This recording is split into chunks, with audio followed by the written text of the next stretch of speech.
ఇవన్నీ విన్న తర్వాత ఇన్ని నిజాలు తెలిసిన తర్వాత ఏ ఒక్కరైనా కూడా ఇవన్నీ విన్న తర్వాత ఇన్ని నిజాలు తెలిసిన తర్వాత ఏ ఒక్కరైనా కూడా మీ బిడ్డ ప్రభుత్వం, మీ అన్న ప్రభుత్వం, మీ తమ్ముడి ప్రభుత్వానికి తోడుగా నిలబడకుండా ఉండగలరా అని అడుగుతా ఉన్నాను ఈ సందర్భంగా.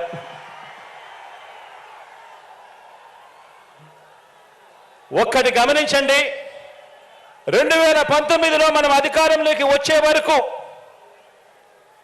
ప్రభుత్వం ఖర్చు చేసే ప్రతి రూపాయిని కూడా నేను చెప్పే ఈ విషయాన్ని జాగ్రత్తగా గమనించమని అడుగుతా ఉన్నా. నేను చెప్పే ఈ విషయం ప్రతి ఒక్కరూ కూడా జాగ్రత్తగా గమనించమని కోరుతా ఉన్నా. మనం అధికారంలోకి రాకమునుపు 2019కి ముందు ప్రభుత్వం ఖర్చు చేసే ప్రతి రూపాయి కూడా పేదలకు ఎలాంటి లంచాలు లేకుండా, ఎలాంటి అవినీతి లేకుండా, ఎలాంటి వివక్ష లేకుండా అర్హత ఉన్న ప్రతి పేదవాడికి కూడా కులం చూడకుండా, మతం చూడకుండా, ప్రాంతం చూడకుండా, వర్గం చూడకుండా, చివరికి వారు ఏ పార్టీకి ఓటు వేశారు అన్నది కూడా చూడకుండా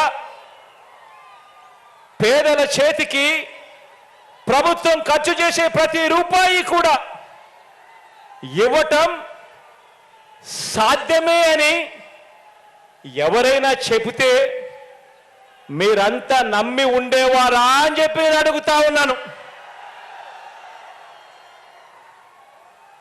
రెండు చేతులు పైకెత్తి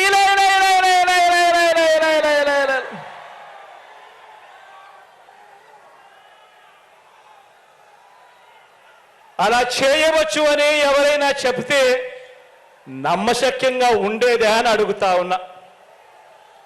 కానీ ఈ 56 నెలల కాలంలోనే, కేవలం ఈ 56 నెలల కాలంలోనే మనందరి ప్రభుత్వం మాత్రమే ఈరోజు ఆ పని చేయగలిగింది.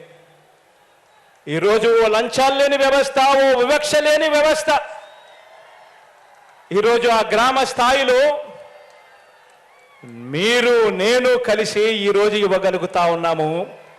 ప్రతి పేదవాడికి న్యాయం చేస్తూ, మంచి చేస్తూ.